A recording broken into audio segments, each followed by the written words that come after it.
Hello, how are you? Welcome to my kitchen. My name is Jeff Smith, the Frugal Gourmet, and today I want to talk to you about salt and animal fat consumption in America.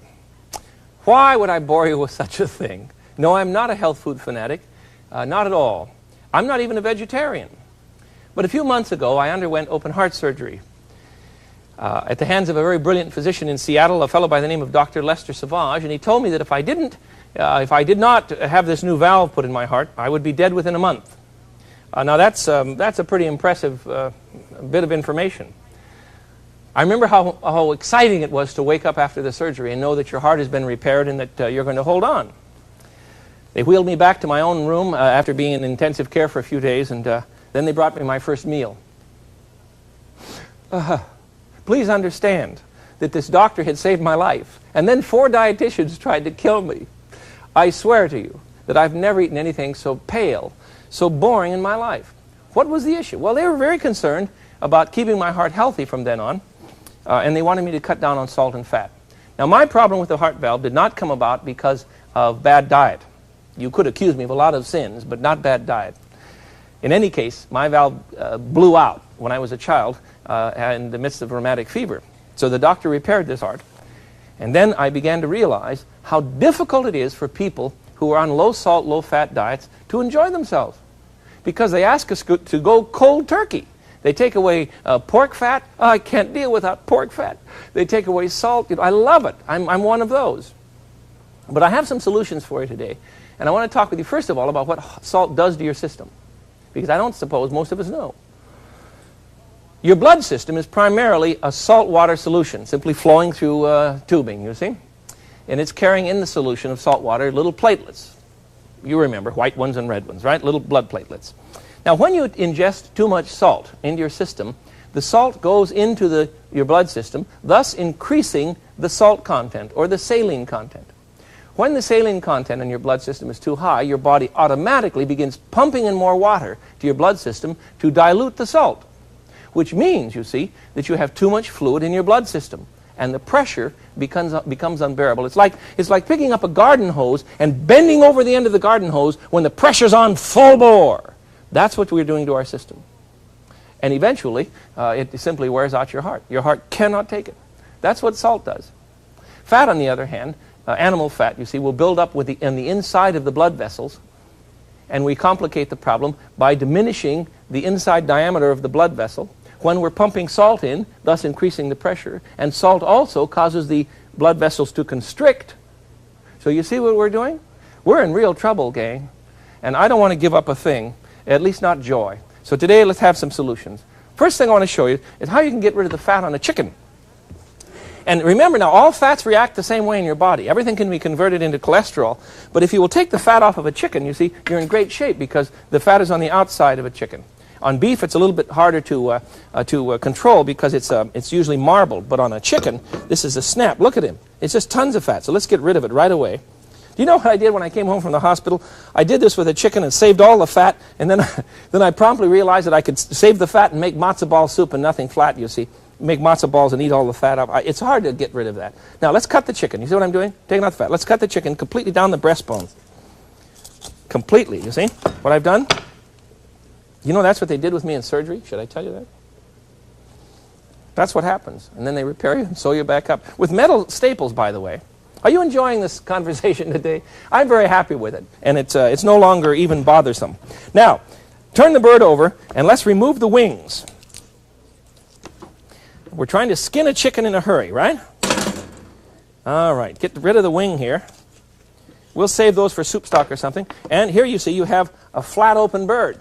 I'm trying to break the backbone a little bit so he'll hold on. let's get him, take off the skin here. Just grab a hold of the skin underneath the skin and just begin pulling. So there's nothing to this. Once you catch onto it, and you really, oops, that's a tough corner there. This was not a pre-skinned bird, as you can see. So we'll just rip him up here and just take all of his clothes off. And it'll work. And all, with it, you see, comes all the fat. Look at the fat. You see what's happening? Finally, look at this. He looks like a rabbit now. And don't forget his pantaloons. Here we are. Come on, pantaloons. I'm making a lot more noise than I should. I don't want you to think this is difficult. You can do this with very little strength. Otherwise, have one of your kids do it. He'd think it's a riot. All right, now the skin, you see, I'm going to save. And we're going to put the skin in a soup pot later on, because we can skim the soup easily by refrigerating it and taking off the fat. We'll have all the flavor we want. That's what we need to do. There it is. One bird without any fat, you see? He looks good. Well, with very little fat. I shouldn't say without any. Now, what else can we do in order to eliminate fat and salt? Please understand that the best gimmicks you can possibly use are white wine, to flavor, you see, without salt, white wine, beloved garlic, blessed garlic, lemon juice, and all kinds of herbs. That is what you need. These 4 items will simply save you from boredom. And that's what happens to most heart patients. You know, we become terribly bored with food, so you stop eating properly. That's what we do with the elderly in our culture. We put them in institutions where the food is so utterly boring that they die of starvation. It's not fair. It's not fair. There's no reason why you can't have herbs, lemon, garlic, and a shot of white wine in your cooking. It's a good way to enjoy yourself. So let me show you a quick dish that would use those items. And this dish is a dish made of apricot glazed chicken thighs. I've already taken the skin off some of my chicken thighs. I'm going to do a couple more here for you. You see how complicated this is? Got that? Nothing to it. Just pick up the old thigh, pull off the skin, and put him on the platter. We're all ready to go. Now, for our sauce, a glaze that we're going to use, we have 2 portions of this, 2 parts to this recipe. One, put your chicken in a bowl and add a shot of white wine, because white wine will react chemically in your system in terms of flavor, very much as salt will. White wine is chemically will excite your tongue, so for heaven's sakes, use it. And don't worry about a little alcohol in your food. It doesn't matter, because the alcohol cooks out when you're cooking anyhow. So if you don't like alcohol in your system, why, you're not going to get any just by using wine. I promise. I promise. Okay, I don't care what conservative Christian told you that wine is bad for your system, but this Christian isn't going to tell you that at all. I promise you. Good for you. There. I have a little bit of garlic and white wine. We're going to marinate the chicken for just a moment in this, 15 minutes or so, in this mixture. And in the meantime, we're going to blend some herbs with some apricots. I have a can of apricots, 12-ounce can. Got that? 12-ounce can of apricots. In it goes to my blender. Try and keep the apricots in the neighborhood. There we go. And I'm going to add some tarragon and some dill. First of all, a shot of dill, about half a teaspoon of dill weed and a half a teaspoon of tarragon. This sounds like a strange mixture to you, doesn't it? Wine, garlic as a marinade, then some tarragon and dill in 12 ounces of drained apricots. No pits, please. And let's grind this up now. This thing has so many gadgets on it, I'm not sure whether it's in wash, rinse, or for dainty things. Just a minute. There we go. This one will do it. Now we're ready. Okay. And I'm simply going to paint, if I can find a brush here. Here we are. I'm going to paint on my marinated chicken thighs. No fat, no salt, just flavor and joy. And that's what you want. I'm going to paint that glaze right on the old chicken here. Put it on rather liberally, you see. This is just an awfully good dish. I really owe this kind of cooking to a dear friend in my hometown of Tacoma, Washington. Her name is Pearl Baskin. And Pearl's a marvelous cook and a very sensible woman and a dear, dear friend. And I bless her for all she's taught me through the years. There it is. Now we're going to put this in a 375-degree oven. She uses whole apricots, incidentally. She puts the dill and the tarragon right on the chicken and then puts whole apricots on the top. I like to grind it up and make a paste out of it. Let me show you what you get when you do this. Check the old oven here. Here we are. After about 45 minutes to an hour at 375, you will have a dish that you will not believe. And it is so flavorful that you can get by and be rather cocky in your attitude, because after all, you have eliminated some salt and some fat in your diet, and you need to do that. I'm going to set this aside so we can get going on some other dishes. There are lots of things I want to cook for you today. Secondly, let's try try a different kind of thing with fish. And this time I want to poach the fish rather than frying it in oil, you see. And it's very simple to do. What you want to do is to get some chicken broth going in a large pan, you see. And that's all you need to do. Chicken broth will do the job. It's marvelous stuff. And I make my own, of course. Don't use an instant because it has too much salt in it.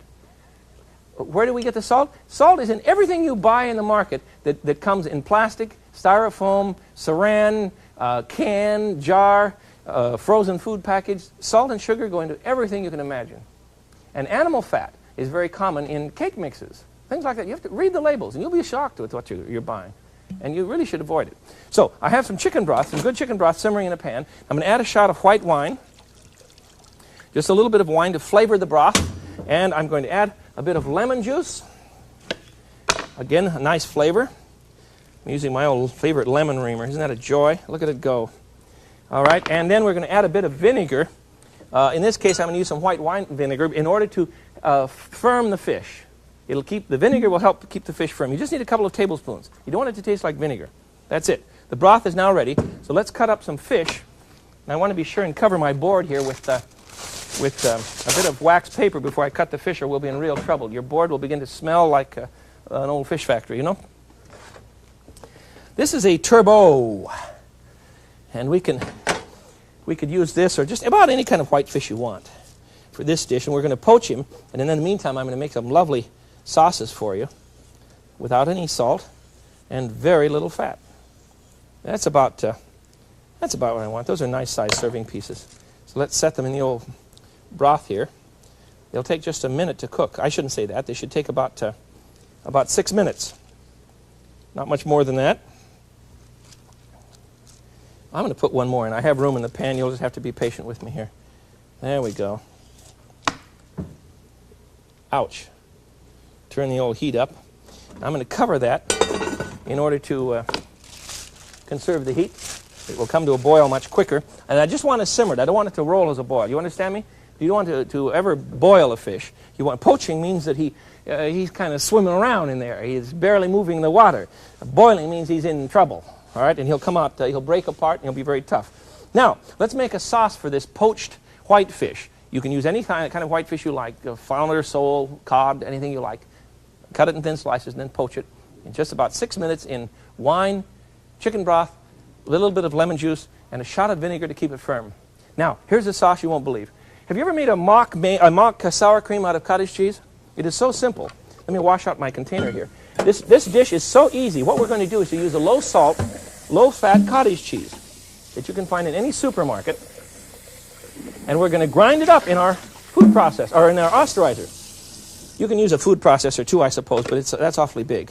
Just a household blender will do the job. So in we go with 1 pound of cottage cheese.